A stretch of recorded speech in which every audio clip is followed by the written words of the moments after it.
Diathrive is so convinced that you'll love their service, they're offering your first month of supplies free. Simply type the code DOC, D-O-C, at checkout. Diathrive.com. That's D-I-A Thrive.com. There's a new food show sheriff in town, Podna.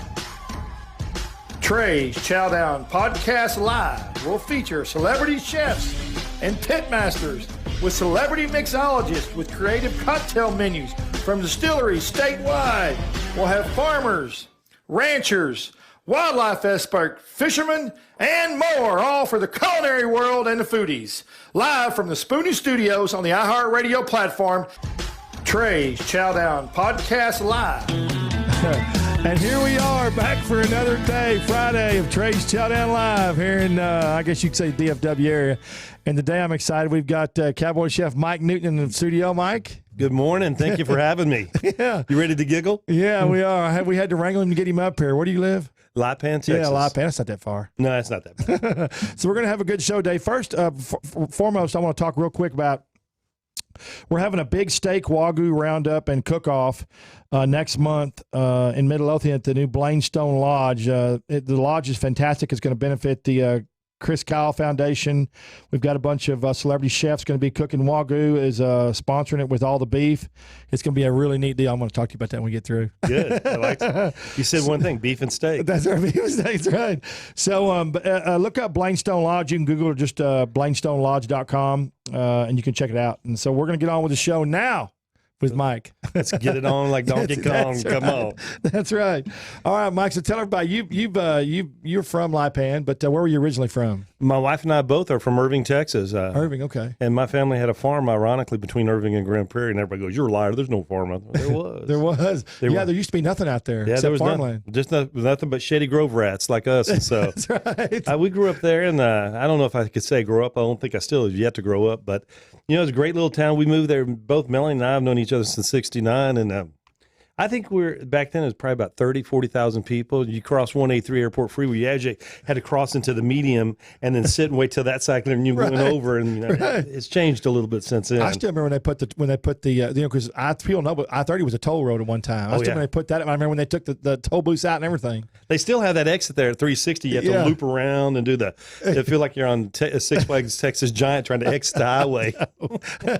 So you grew up there, and where'd you go from there? Well, I went from there. Then I moved out early when I was a kid, and I lived on that farm, and then I went to Paris, Texas. Oh, good old Paris, Texas. Yeah, right, that's your stomping grounds. That's right. I'm surprised we didn't stumble upon one another. Yeah. You know, and joke about Paris, Texas, you had to go to Mount Pleasant to Orange Blossom to go have fun. So, that's right. And that was a drive back then. Yeah, so. not anymore. I lived out there for about 3 years, running a ranch, managing, and you know, being a 21-year-old kid out there, you know, being single, it was a great time. I left, and then I came back to Dallas, kind of took a year off for studying, and I was a bum. I was just a bum. I was having a good time. I was water skiing and drinking cold beer, and one day I stumbled into a restaurant to hang out with a friend of mine. Next thing you know, I was washing dishes, and off we went, man. Is that where it started? It started. You remember the name of the restaurant? Yeah, Hamptons. It was Hamptons. Okay. Yeah, and Hamptons was, it's now the old Snuffers in Dallas on Preston Center. Okay. And so it was a crazy 2-story restaurant, and came in and became a waiter, and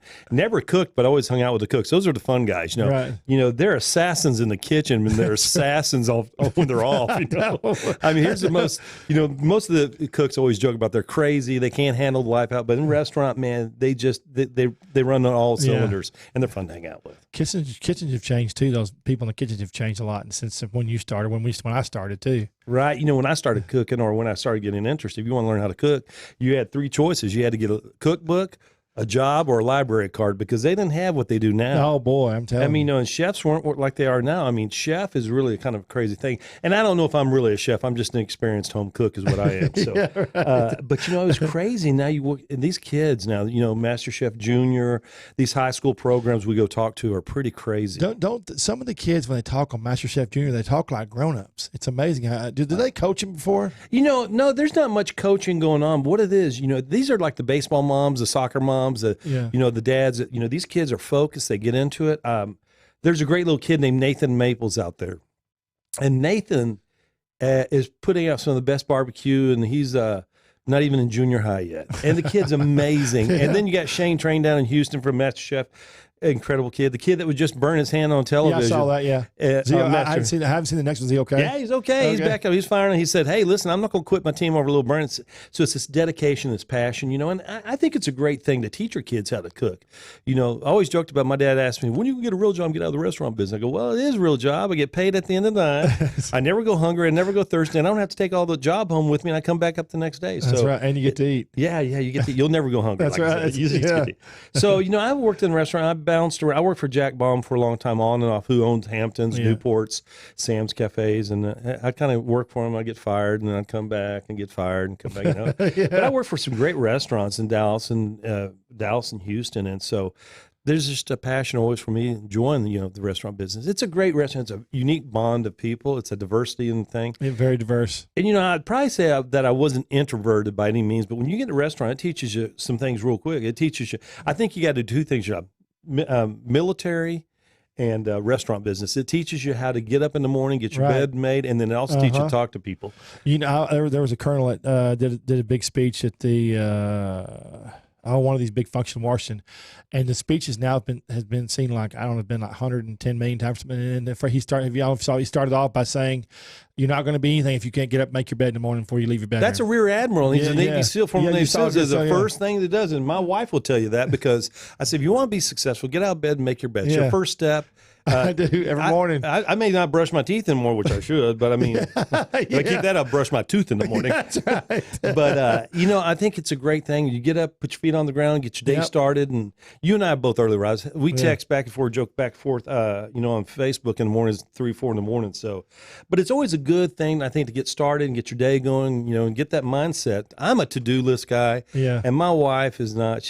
My wife's a night owl and I'm an early riser. So it's kind of, we get our time away because we work together, we live together, we play together, and sometimes I'm surprised she hasn't killed me together. Mine makes a list too of everything, about all the stores, everywhere we got, everything she got to do. And if we ever forget that list, we always forget stuff, because I'm always like, I don't know.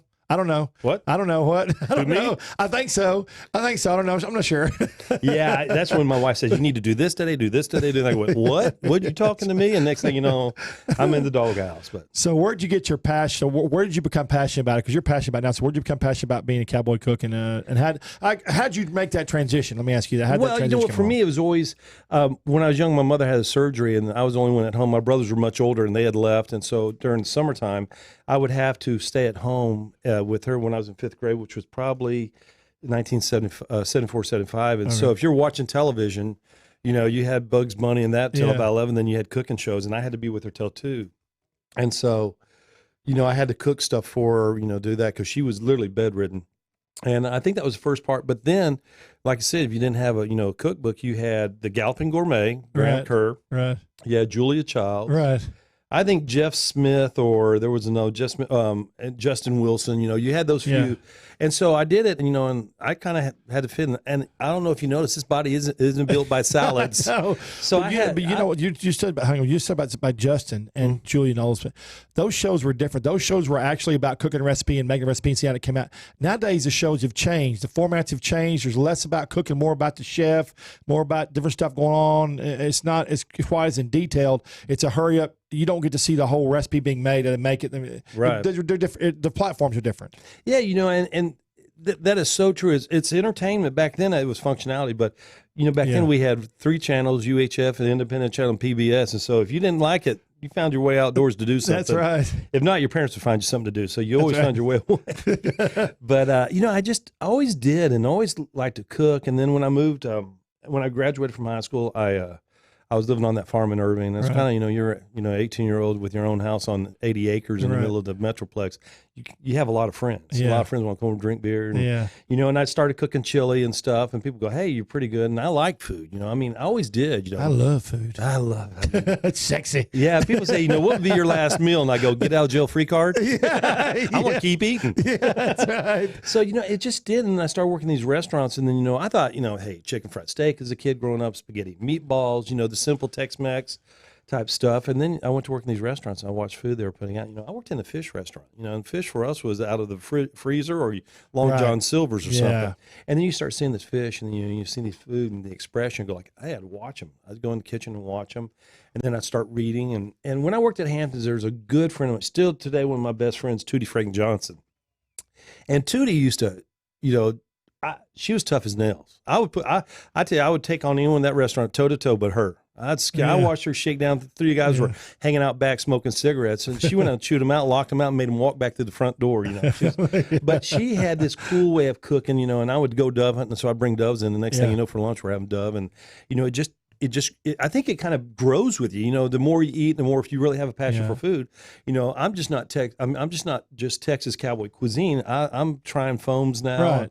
But it's just but everything's self-taught, right? Self-taught, yeah. Yeah, I went to college my freshman year. I looked at my dad and said, listen, buddy, don't waste my time nor your money. Me too. Yeah, it didn't work out well for me either. I'll have to tell you what I told the professor, but it didn't work out well for me either. Well, 30 years, I'm a 30-year freshman right now. So yeah. But my dad, so when I started working at a restaurant, I went back to my dad and said, I think I got accepted to Culinary Institute of America. I said, Dad, I think I want to go to. He goes, well, I ain't paying you to go to cooking school. I'm like, oh, okay. So, and I'm glad he didn't because I was a pretty immature kid. I mean, I think I wasn't. I may still be if you ask my wife. Yeah. But I always wanted to go see stuff. I always wanted to push stuff to the edge, and that's what happened. And Texas cuisine's always been special to me. People go, well, they think Texas, they think chili and Tex-Mex, and they don't understand the true dichotomy of this food that we have. We got Czechoslovakian, German, Italian, French, origin, Spanish. I mean, but now you got the Vietnamese. You've got a huge population of Indians, in the Metroplex and in Houston, and to go to these restaurants, pho is one of my favorite things. And so I tried making it. By the way, it's cheaper to buy. Yeah, we beat California this year in the study they did. A big study it was the USA Today or New York Times or somebody. I don't remember who it was. If someone's going to Google it, but I don't know. But we beat out California for food first and being first in food, and dishes and different cultures and stuff. Well, heck, all of them have moved here. That's why. I know. Just keep your politics there. I don't want to get into that stuff. But we won't even talk about politics. I don't even talk about politics anymore. Yeah, that is. But you're right. We have on any one street. There's 10 different cultures of food. I mean, we didn't used to be like that. It used to be steak, chicken fried steak, beef, sandwiches, hamburgers. I mean, it is so diverse now. It's phenomenal. We used to live down here in the 7th Street area, Melanie and I did, before we moved to the ranch full time. And, it was always great. We could say, hey, let's go have a banh mi. And she goes, well, I want to go have, enchilada. Next door to each other, you have one serving the banh mi and one serving enchiladas.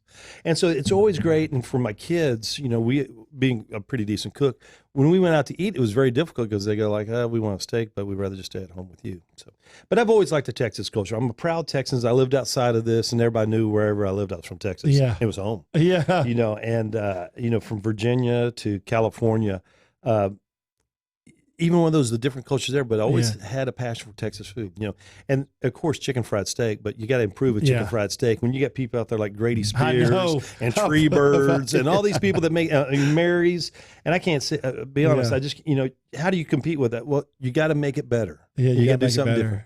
And, it's hard.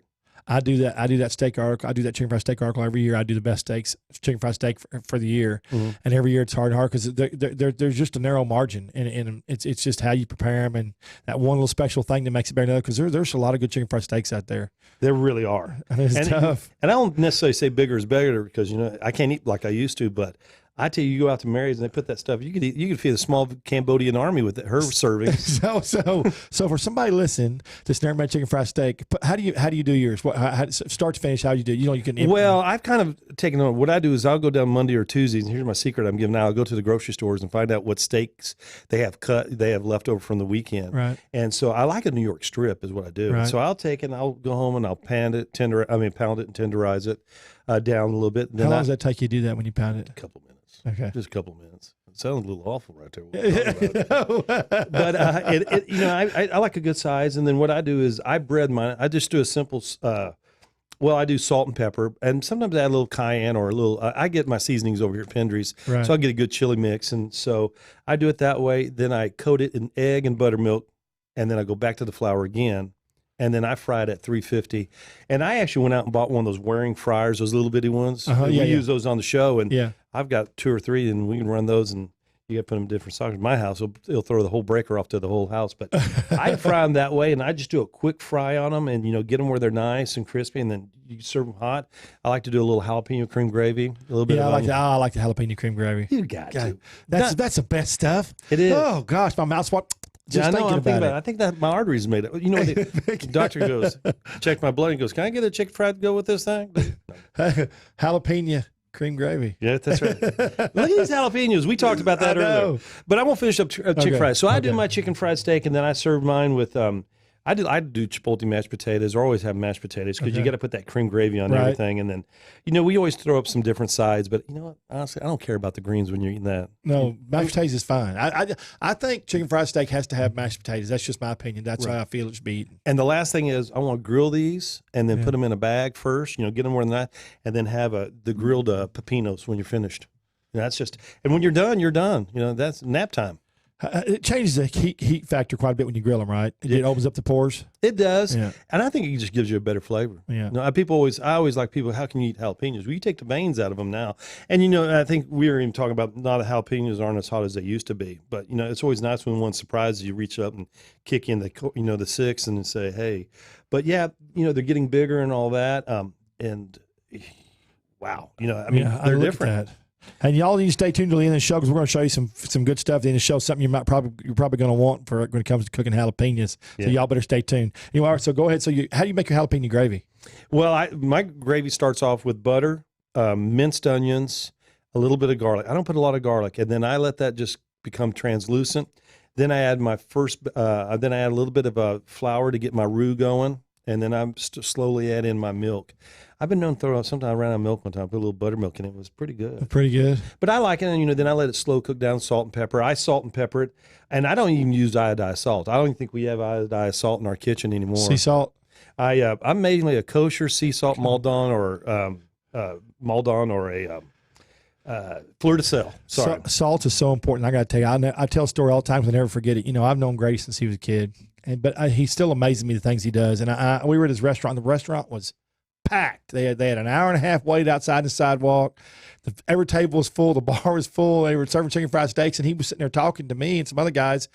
And this guy brought out 3 chicken fried steaks, right? Mm-hmm. And okay, I'm looking at you. The guy's behind me, and all of a sudden, the guy walks by Grady. And I see Grady turn around and grab him by the shoulder and say, "Come back here a minute, man." And I said, I looked at Grady and said, "What's he doing?" He said, "Man, you got to salt those." Somehow, he got salt and put salt on them, and then let the guy go on. But somehow, out of the corner of his eye, when the guy was coming out of the kitchen, he saw there was no salt on there. And he just said, that's just so important. I've never forgot that story. He's amazing. I got to tell you a little sidetrack here. I for a little while left the restaurant business, I got in the club business. I was working for the 80 group. And, oh, yeah. And I was working down in Houston, and here comes Grady walking up. He worked at a vegetarian restaurant, Movable Feast, which is a funny name for a vegetarian restaurant. And he goes, "Oh, I'm going off to," I think that's when he was leaving to go to the marathon. "Well, you're going that way. I'm going to Phoenix. Good luck." And then I'm reading like something, a Texas Monthly, and here's Grady plastered all, and look where he went. And well, I'm just now catching up. I don't even think I'll never catch up with Grady, but I mean, but it was just amazing to see what he did, And people talk about Grady, but I can say he's one of the most fun guys to be around. We all have our demons, baby. I got them every. You just got to work. My halo's not going to blind anybody. I tell you. I think it fell off many years ago, right next to those angel wings. I dragged mine behind me on a little fish hook. I think my wife dangles it from me like a carrot, so I keep trying to go for it. Nah, but I mean, it's amazing, and we'll skip back and forth. We both look like a couple of squirrels. We jump around, but when you do the jalapeno and you do the jalapeno cream gravy and your gravy and your chicken fried steak and the jalapenos, you start talking about Texas food, and it's funny that when people come from other states, what they want chicken fried steak. Yeah, they do. They want Texas food and biscuits. Yeah, biscuits. And oh man, good old cathead biscuit. Okay. So Mike does he donates his time to the Fort Worth Food Bank, actually Tarrant County Food Bank, and it's a culinary program. He teaches they have a culinary class down there, which y'all have heard about. Y'all heard Manny on the show, but he donates his time, and he made biscuits down there one morning. And I had my video camera stuff, and did you ever see that slow mo deal I made with the butter and the biscuits? No, I didn't. No, I posted on social media. It was My good. wife is dropping the ball on. It was sexy. You rubbing that butter, that brush. I did super slow mo. It looked good. I'm bleeding right now. Biscuits is a big thing. And I think we got one of my T-shirts around there somewhere. But, I came up with a saying, and this is what it is. Growing up in Texas, biscuits are important. Yeah, they are. For a lot of cowboys around ranches, if there's anything left over, you watch them, they're stuffing them in their pocket on the way out. And a good friend of mine, J.W. Brooks, customer out, used to talk about he was working in New Mexico, and he went out there one morning, ate his breakfast, see all these cowboys just stuffing biscuits. He goes, "What's that for?" Because that was lunch and maybe even dinner. Yeah. But you can't beat a good biscuit. My saying is, good fences make good neighbors. That's right. Good biscuits mend broken fences. That's right. But I like angel biscuits, and I probably got 2 or 3 different biscuit recipes. But biscuits and those type of things, when you make them, that is really kind of my test for someone what type of cook they are. Store bought. If you have store bought, then I can know where we're going to have for dinner. We'll probably have TV dinner for. Probably so. Now, do you have recipes on your website? I do have recipes. That's right. So they can go to your website. Well, I'm going to refer back to this a bunch, but your website. CowboyChefNewton.com. That's right. CowboyChefNewton.com. That's Newton with NEWTON. Yeah. So he's got recipes on his website, which is cool. And his website's got all kinds of neat stuff. But I saw you put and I copied and pasted. I mean, I screenshot it, and it was some kind of margarita. Oh, the prickly pear margarita. Prickly pear margarita, yeah. I worked at a restaurant in Phoenix, Arizona called Richardson's, and it's a small little place, had 13 booths in a big U-shaped bar. It did miraculous number, but he was from New Mexico. I mean, he was a New Mexico guy that lived there, and he was typical restaurant, bizarre as can be, but totally successful. I mean, you got to be a little quirky and crazy to be in the restaurant business, and especially if you're in the ownership side of it. Yeah. But he would make those, and so I just had a taste for those, and then I found prickly pear syrup, which now, thank God for Amazon. It's Christmas year round. We buy everything on Amazon. I know. It's crazy. You don't have to. I let Janet does everything. But we buy it. We know if I find a spice or something, we do. Bam! It comes there to the house. Right. Exactly. If I could buy cows on Amazon, I'd be broke. I'm a touchy-feely kind of guy about cattle, man. I don't know. I know. I couldn't get into Superior. No, here's Superior. They do a great job. Yeah. But buying cattle online is crazy. That didn't sound right. Touchy-feely when it comes to buying cattle. But, that's okay. But I mean, I like to tap them on the head and trip their back. I mean, I just like to look at them. Look at their carcass and everything, because people lie to you. The horse business and the cattle business, a lot of crooks and thieves in that business. Well, let me tell you, and I've been very successful buying cattle. I was actually going to MasterChef, and we do farm and ranch real estate over. Right. My wife negotiated a deal, and while I was gone, she bought 15 head of cattle for 50 cents on the dollar, and lost a couple of them just but I made more money on that cow. It's the best cattle purchase I've ever made, and I wasn't even there. That's good. I'm the Mr. Haney of the real estate business. When people are getting rid of their farms and ranches because they just figured out they just picked up a 3rd and 4th job, I go, what are you selling? I bought tractors and cattle, and I brought home stuff that I probably shouldn't have. But, that's the beauty of ranching, I mean, every morning people say I'm a rancher, and you don't measure my place by section. But you meet a lot of people ranching. I mean, you meet a lot of people ranching, chefing, those two things, restaurant owners, those 3 things. You meet a lot of people. It's a social type business. You go up and talk to guys if you're ranch, go up and talk to people at the feed barn, the sale barn.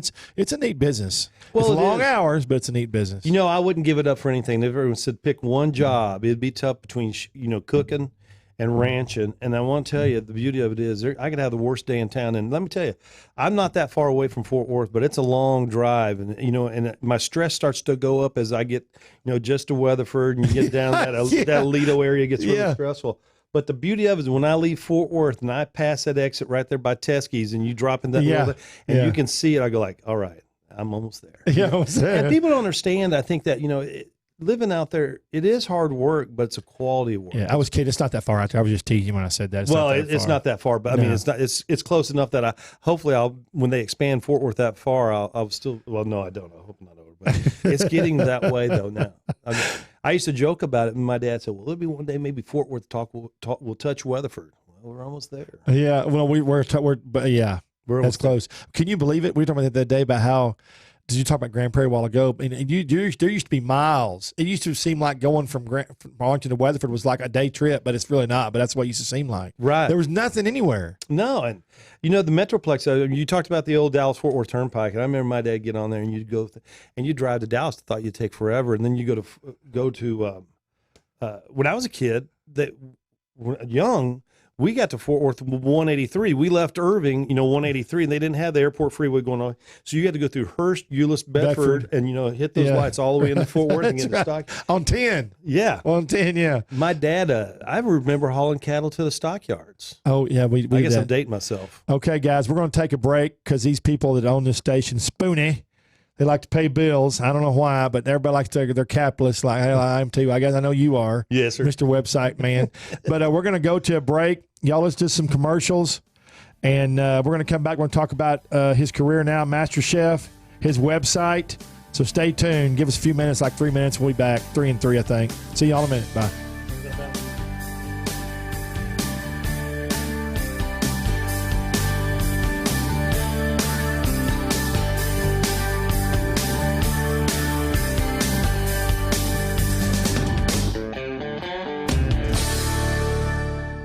Why have thousands of aspiring authors teamed up with Christian Faith Publishing to publish their book? Because Christian Faith Publishing is an author-friendly publisher who understands that your labor is more than just a book. We provide authors freedom and flexibility throughout the publishing process, professional book editing, award-winning design, and some of the highest royalty structures in the publishing industry. And as always, you will retain 100% of the rights to your book. I was looking to find a company that I could trust, one that assisted in the editing process completely.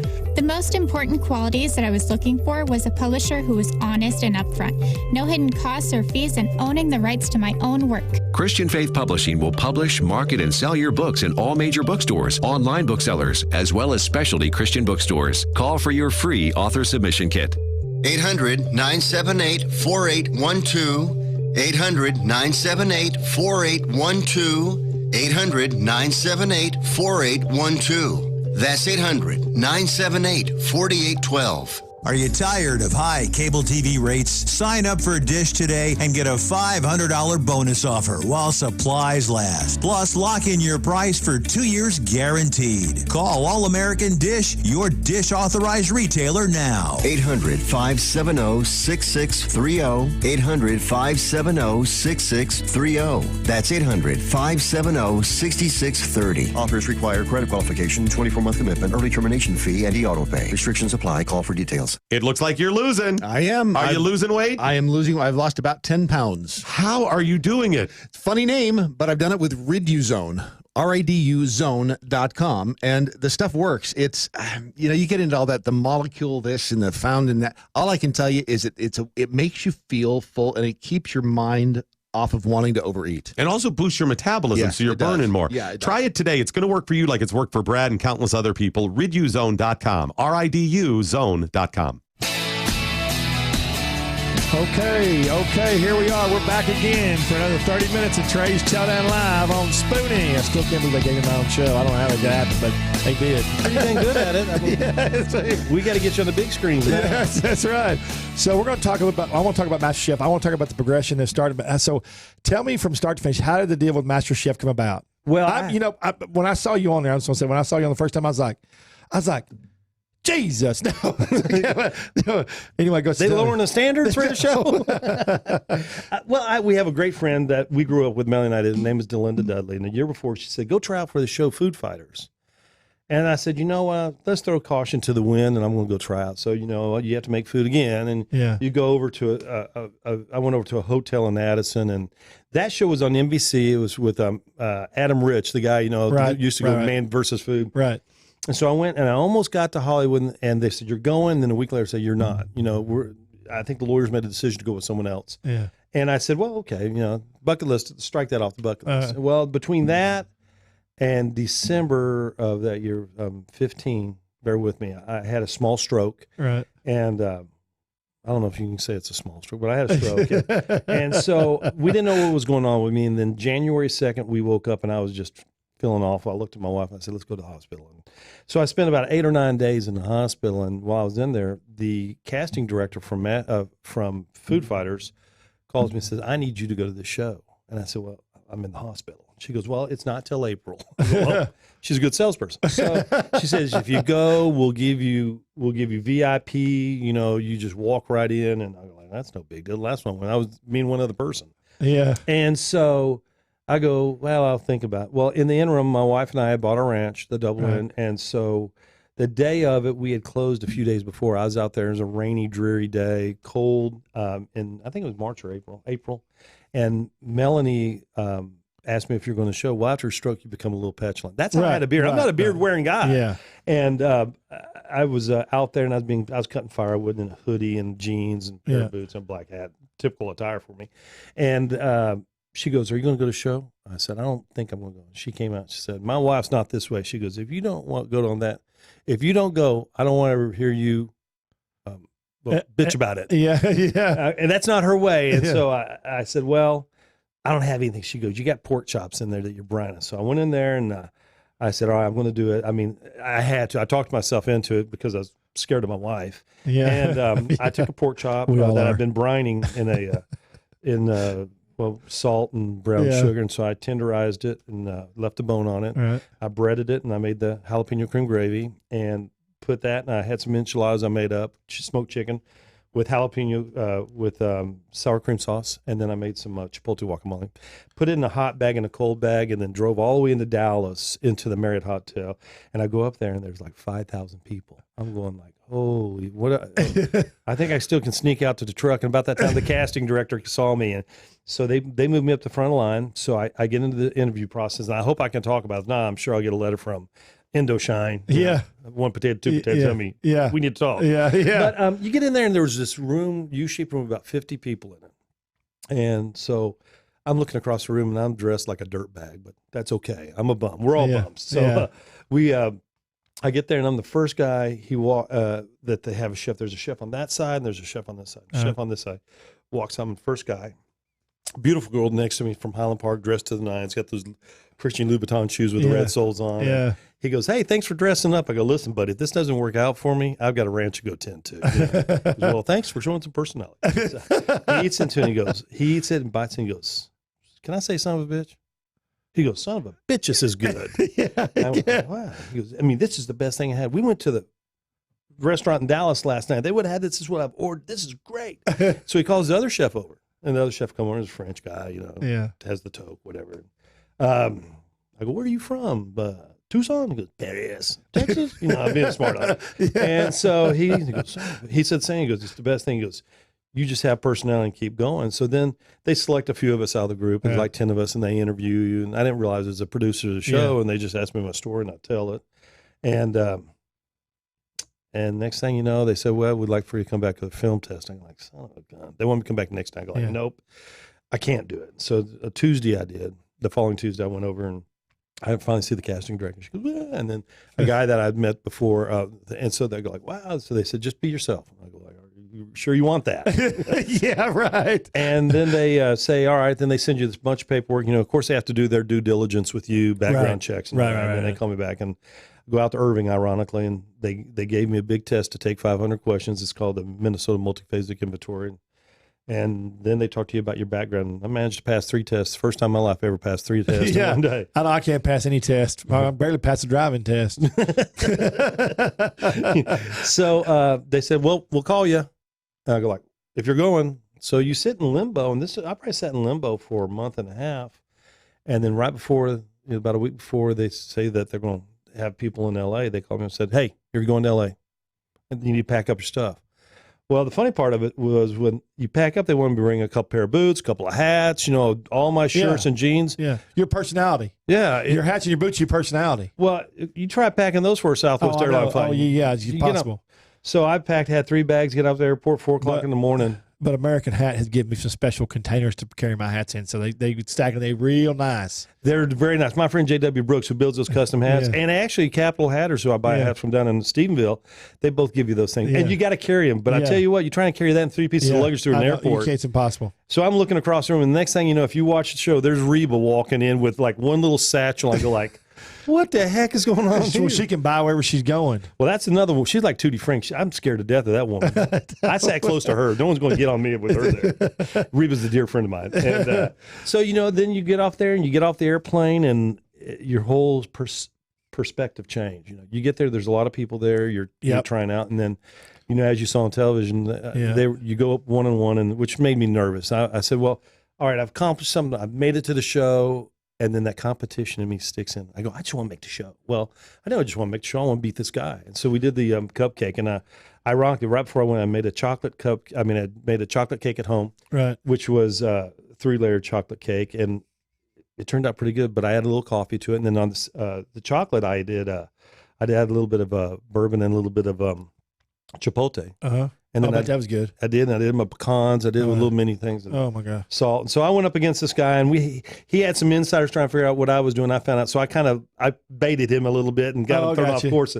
And then I did it. And then the first thing you do is the first person to try my cupcake is Christine Tosi. Now, if you don't know who she is, then you don't know who Milk Bar and why are you watching the show? I mean, she goes, it's lush, it's sweet, it's really good. I would add a little bit more flour. I'd work on your frosting, and she walked away and went like, son of a gun, I just got to, then I'm thinking, maybe a Roan will try it. No, here comes Gordon Ramsay. Oh boy, I go like, son, here we go.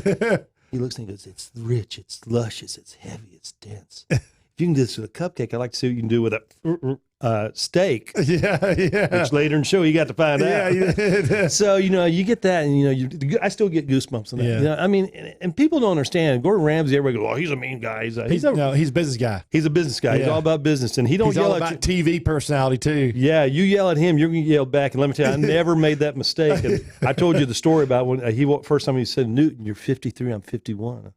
I go, we're over 100 years old. He goes, well, we're over 100 years old. And I go, well, remember, older fiddles, sweeter music, and respect your elders. That's right. And he's good, but man, he goes from that, boom, to the next one. And he's a big boy. I mean, people don't realize. No, he's big, yeah. He's big, and people say, I'll whoop him. I go, you better bring someone with you because you're not going to touch him. No, I saw him in Vegas. He's a big boy, man. He is. And if he can't whoop you, his bodyguard sure can. But, then you get on the show. He's a big rich boy now. Yeah.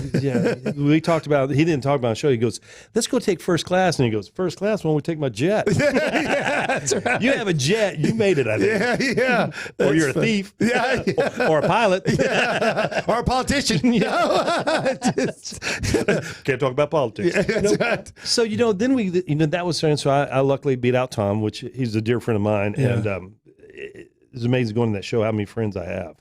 And so, I'm going to digress a little bit. Having that stroke and then going to do this, it changed the whole way I look at things. And so, you get on this show. Death has tendency to change people. It certainly does, and second chances. That's what we're all about. Yeah. So you go through this show, and then you go up to the next. What's it like standing there? And what's it? And I don't know how you are, but I'm sure it's easier. It gets easier as you progress.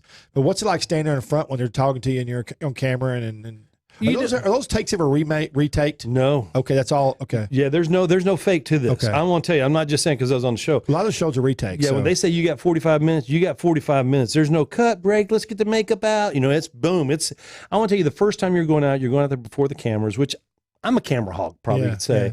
I'm a little bit, extroverted. And so that didn't bother, but I was standing in line for you to come out those gates for that first challenge. Yeah. And it's like if you played high school football or sports, it's before that first game, your stomach's rumbling, You were looking for a restroom, you got to sprint back to the restroom or something. And, it was really an incredible experience. It was the first time in my life. It's like, if you ever rode a bull, it's like getting on, like, I'm going to get killed, what's going to happen, I want to be the first guy cut from the show. There's a lot of things going through your head and you're nervous, and they give you a mystery bag of what you're going to cook that day. And I just looked at it and go like, meatloaf, and it was me.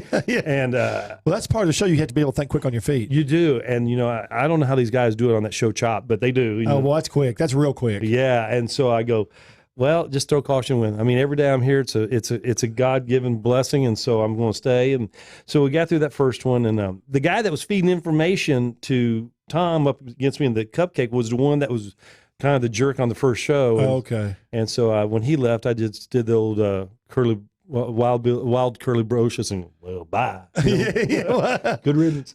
But it's incredible you do, and it's boom, boom, boom. We're going to do this, and when you're there, it's not a vacation. I know it's work. I was gone for almost 3 months. Yeah, and limited time. You're sequestered because of the show. It's and you don't get a lot. Because they can't trust anybody. One person's going to go out and sell something, they're going to be in trouble. Right. And so that's all that testing they do. But probably the big part was they only gave me 10 minutes a week to talk to my wife. And then we were ranching. We had the real estate business, and we were having contractors building corrals and stuff while I was gone.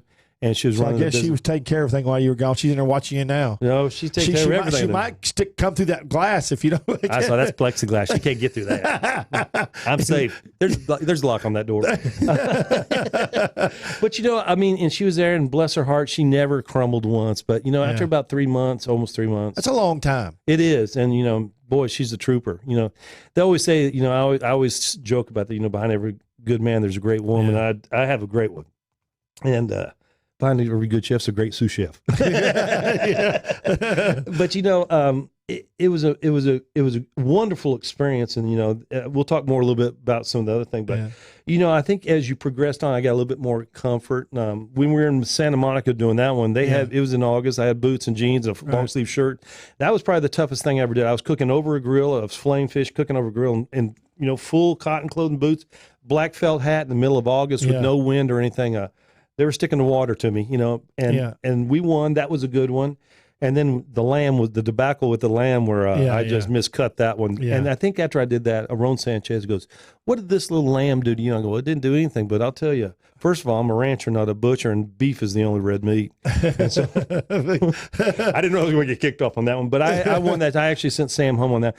But it was that show then that I said, you know what? Kick the fear. Just go out and be you, do what you do. And there was a couple stumbles along the way. I mean, the steak challenge was the best one, and I'll highlight that one real quick. Basically, they came in that day and you didn't know it's going to be a mystery box. And so they bring this Holstein cow and she was loaded with milk. This is early in the morning and I didn't milk her. And she was, this one girl, and she goes, "Oh, I want him." I go, "Honey, you see that thing in the back? That ain't him." She goes, "I still want him." She kept professing, people think I have blonde hair. I'm stupid because I have blonde hair. I go, "Honey, it ain't the blonde hair."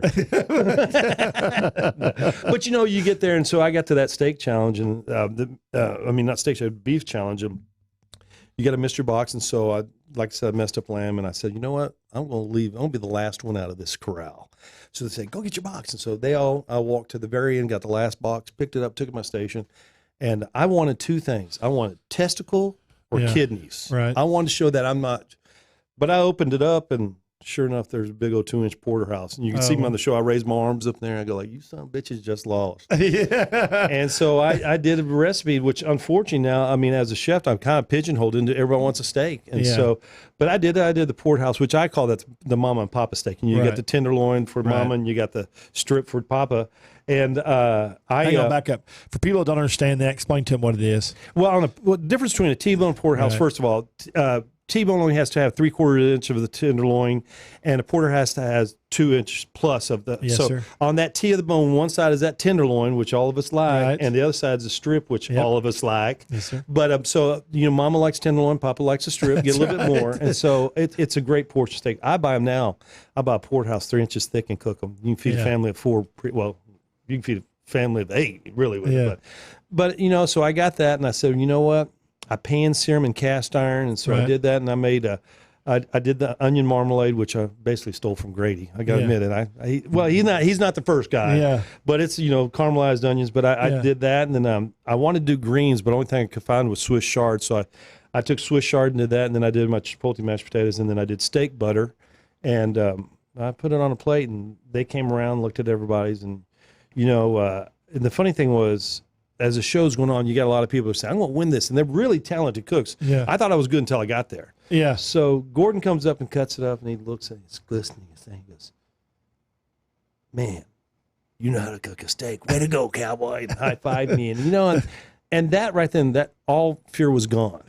And so that was probably the highlight for me until the very end. And when we went to Caesar's to cook there, the bus ran over me because when we're doing team, first of all, I helped everyone out on that team. I cut the fish. Jeff undercooked the fish. Gabe was making the sauce. I stepped in with him. I stepped in with a girl that was stuffing them. And Yashika couldn't get the, not quinoa, the farro to cooked. And Danny, our captain, couldn't get it all together because, no one was on the same page. And they voted me and Yashika. And Danny said, "I'm going to take it." And they go, "Nope, Newton is." I go like, "Well, let's get it on." And so they said, team members taking 3 of them picked Newton. I took my apron off, and you can see me take it off. I go, "You son of bitches just ran over this bus. I tell you what, you better hope I don't get through because I'm picking every one of you son of bitches off." And we got in that challenge, and it was weird because it was late at night. We did the challenge. We did it top of Caesar's, We did it in a private condo Right. of someone overlooking the strip, and you're looking up and down the strip, and there's Master Chef. It's just me and Yashika. Yeah. And Yashika's a dear friend. I'm going to see her next month. We're going to be in Yakima, Washington for a burger contest. Oh, cool. And Yashika came out here and cooked with me, and so Yashika was up there. And we had to do one of Gordon's dishes, which was an incredible dish. It's an oyster poached in champagne, and then you made angel hair pasta. You had to do a beurre blanc. You had to cut batons, and then you topped it with caviar. And you had to do this all in 45 minutes. And you had to make the angel hair pasta. Oh, and fresh? you had to shuck it. Yeah, you had to make it fresh. And so I shucked them. And for some reason, I'm just pumping on all 8 cylinders. And I'm timing's there. I got my oysters poached about 10 minutes. Before I need the time. I just started those. Then you nestle that pasta into a nest inside the shell. And then you put the oyster on top, and then you put the batons, and then you do your cream brulee. You do the cream brulee, and then top with caviar. And I was down, and so I said, I'll put the caviar last minute. Well, I went to go open the jar, and I couldn't. That part of after my stroke is I have no feeling and sensation in my left hand, and I don't have it here. So you see me drooling, just. It's just me. And so, I saw you talking about chicken fried steak a while ago. I know, that's called gleating. Yeah. So I got this thing put together, and I couldn't get that. I'm banging on this thing, and I'm wearing it out. I'm trying to get it open. I just can't. It's Jargate 2016.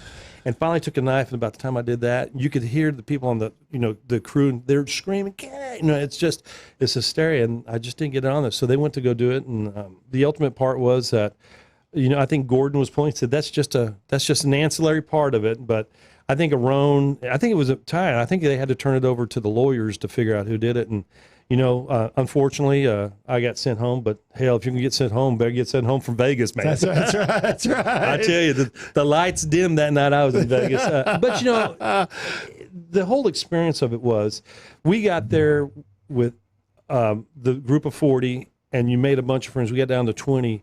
It was one big family. Yeah. And we still, there's a couple that have drifted away, that have drifted away. I think that show ruined them, or they just don't want to have anything to do. Yeah. But so many of us, we've gotten together with different reunions and cook. And it's just stepping stones. You have to take everything you do as an experience and just apply it to somewhere where you need it. That's all it is. And that's so true. And people call me a chef, and I reiterate, I'm more of a home cook. But, someone said, I've seen what chefs put out, and you do a pretty good job. And I take that. But, the humility of it is, I was blessed. Yeah. You're blessed to be there. Yeah, I was blessed First of all, you're blessed to be alive. Absolutely. Lord. Yeah, and people say... You cheated death, man. Well, knock on wood.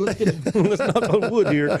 But you're right, and so I came back with it, and my wife goes, what are you going to do with it now? And I said, let's get back. And so we started doing charity dinners for everything. Kids, Bacon Bash, Lions Club, the Optimus Club. And all the stuff's on your website, right? Absolutely. Everything you do is on your website. Talk a little bit about your website. Our website, Cowboy Chef Newton. Right. We just have little blogs about life experiences and things. I'm a little behind on those right now. Recipes. We talk about our swag, my trinkets and trash. I call it, my wife calls it swag. Yeah. And we try to do, then we're going to start featuring more stuff. We're going to do a little bit more traveling and cooking now, and cooking for other people around the place. So it's just a good website. You go to cowboychefnewton.com, you reach out, and Facebook and all that too. But we got our little pepper whipper here. Look at this. They got a thing called the pepper whipper. And this is neat. Let me see I do have a knife on me. Let me see this thing. So this little thing, I wasn't the producer of it, but the people that made it quit doing it, and I hunted them down. It took me a while, and actually, I think my wife got with one of her friends and found out where they were, and so we bought these and we sell this. And I thought, man, this is a hokey little thing. It's one of these, I hate to say it, but one of these little kitchen Tupperware party type things. You see right here. It's just, acrylic plastic, and then. But it's a fantastic tool. It is, and what it is, when I'm a chef or when I'm cooking, and I have chefs that come in, they cut these and they're trying to cut the veins out with a paring knife, a large knife. But you can just take this little thing down here like this, cut through these little veins as you can see them, and then just go through and cut them like so, and then you go through and spin it around, and it just kind of pops out there. Sometimes you have to get a knife to it, but it gets it out real nice. Yeah. Of course, I'm doing this on television. On television, radio, iHeartRadio, and look at it, pulls those seeds out, and look at that. That thing is cleaner than. Look at the thing. Look at that. And you know what you do with that? Y'all see that right there? Look perfectly clean. Look at that. Yeah, you stuff that. You stuff that with a little barbecue, a little cheese, put it on a smoker. Put it in your house, stuff it with a little They crab also meat. make these racks you can buy at these stores. You set them in upright and cook. We've got one. Jan and I have one. I've stumbled on it. Maybe I need that. Maybe my next trinkets and trash that I do. We bought that at Central Market. Yeah, you can get them. I mean, I think I found them at Walmart. You know, so but they're little pepper. Yeah, toppers. Walmart's going to be probably. Hey, Amazon probably. Can I get a buster here to clean this up? Yeah. So, it's just a little thing we sell on there. Reach out to us. And what's it called again? It's called the Pepper Whipper. Pepper Whipper. Yeah, and you can find that in Newton. Pepper Whipper. Pepper Whipper. You can buy some T-shirts, buy some hats. Whip them peppers. I tell you what, people go like, wow, that's got to be a great I'm going to take a pepper whipper to Jan and go whip Jan with it. Well, you can come back with your hand on top of your head with a lump underneath it, wondering how in the hell that got there. Yeah, we got the pepper whippers, but that's a cool little thing we've done. And I didn't believe it, but in my chef bag, I carry it. And I tell you what, they're just great little things. They're awesome. I use a lot of jalapenos, and I think it's fantastic. But I also I use a lot of the peppers, the orange, red, and the peppers that look like that would work. You can get stuff out of there too, so it'll work for anything. Yeah, and when you open them too, instead of trying to take a knife, you can just take them, scoop them out. If you're doing peppers, it works super fast, and it's just not something I believe in so much. They went back in production for me, and they made me 1,000 of them. So I got 1,000 to get rid of. Yeah. You're more than welcome to buy up to 90. Let me see. There's 2 of them here. You're up to buy 998 of them. We got 1,000 pepper whippers. That sounds like that sounds like the Battle of San Jacinto. I know it does. Better be careful how I say that. So he also has hats and merchandise stuff. It's neat, but the main thing is all his stuff on there that you do, and you cook for people as well. Do people hire you? They do. We do custom catering. Okay. You can actually come to the ranch and eat at the house, and we like that a lot too. People come out and see a sunset, and if you go to my Facebook page, you'll see some of our beautiful sunsets.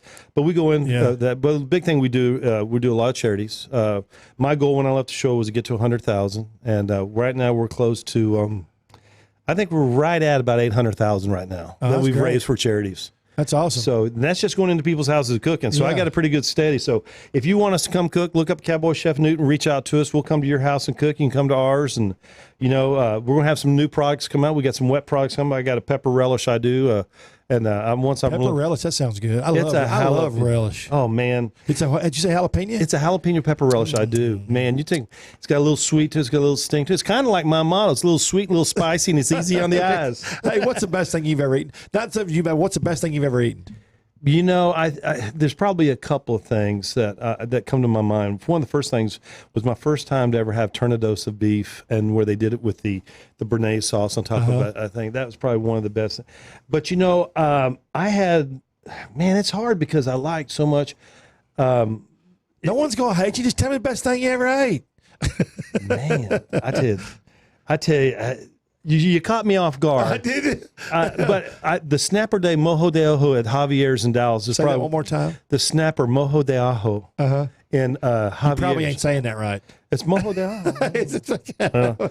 For you Hispanic listeners, call me in and correct us, would you please? But I had that. That's probably one of the first things when I went to Javier's. I never expected gourmet. I love Javier's, by the way. Man, I love the cigar bar. We were just in there. I think we're going to go Memorial I love Day. the cigar bar. They're always, every time I wear a cowboy, they're always so nice to me over there. My dad took me over there, and I was wearing a cowboy hat in there, and I came in, I went like, oh, Tex-Mex. Dad, where's the enchiladas? And I had that snapper. Because Tex-Mex isn't a real thing. You know that. Tex-Mex is a made-up thing. Heck. It's the Texas food. Yeah, that's right, yeah. But that, and then I had kidneys one time in France. And they brought them out, and all they had was butter, lemon. Good. Yeah, you know how to cook them? No. Cook the piss out of them. Yeah. That's good. Okay, folks, listen. Next month in June, I'm serious about this. We're part of the sponsorship on this deal. It's a Texas Wagyu Roundup Cook-Off. It's going to be a neat deal. For one ticket price, I think tickets are less than $50, or you can get a VIP for $99. But you get to eat, you get to visit with all the celebrity chefs. You get to eat their cooking. There's all kinds of raffles. They're going to have 4-wheel drive deals out there. They're going to have ATV deals. It's just going to be a neat deal. We've got the winner's going to win $2,500, man. The winner of the steak cook-off. Am I allowed to go? Yeah. Yeah, I was going to show it to you. Yeah. So if you're a chef, you want to do you want to come, you want to benefit, you want to help us with the Chris Kyle Foundation, and you know who Chris Kyle is. As a matter of fact, this new Blainstone Lodge is off Chris Kyle Memorial Highway, so it's a neat deal. That's awesome. Yeah, it's a neat deal. So, and it's also got the triplex out there. Wagyu is sponsored. They're gonna supply all the beef, which is just phenomenal because it's expensive. So if y'all want to do it, it's BlainstoneLodge.com. BlainstoneLodge.com. We got a buddy over there, Josh Barbero. Yeah, that's Josh. Yeah, we know Josh real well. Oh, Josh boy. Yeah, Josh, his brother, and all. It's a great little family. Yeah. So, and if you're trying to find us, it's Trey'sChowdown.com, and don't use an A, use an E. I always say that all the good babies are born with the E, not the A in their names for Trey. And if you're looking for Spoony, obviously it's Spoony, Spoony at Spoony for Twitter, Instagram, anything, just at Spoony. And then I want to talk one more time about his website. It is CowboyChefNewton.com. CowboyChefNewton.com. You can go on there. You can come cook for you. He'll do benefits. He does all kinds of stuff. You got his merchandise. He's got his. I love that. I love this thing. This pepper whipper. I'll send you home with a couple. Yeah, so now we have 996 available. Yeah, I may sell one. I'm just kidding. But yeah, and we're going to be back here next Friday. Be sure and tune in. And then I want y'all to go to. I want y'all to please be sure and go to this Blainstone Lodge website. It's important that we do this because it's we're trying to raise money for this Chris Kyle Foundation and some other things for Blainstone and have a good time. So I just want y'all to be sure y'all do that. It's Blainstone, and Blainstone is BLAINESTONE, just like it sounds. Blainstone Lodge. You got anything else, Michael? I got to give a shout out to my neighbor who takes care of me, Austin Mars. Austin Mars, what's he do? He's my neighbor, which he puts up with a lot. No, he's just a guy that when we're not there, he takes care of us, and so I had to give him a shout out. Awesome. And again, I want to say, check us out. Trey'sChowdown.com. It's important y'all get on there. Trey'sChowdown.com. We have a free restaurant guide. We have a Texas barbecue guide now. Wow. We got a chef's guide. We do blogs and articles, which are done, 3 or 4 or 5 a week. We just have a huge website. You can check it out. You do a great job at it. Thank you. Great. It. Thanks for coming. Thanks for having me. All right, buddy. Bye now. You. Get you up. Get on out of here. I thought it was a good show.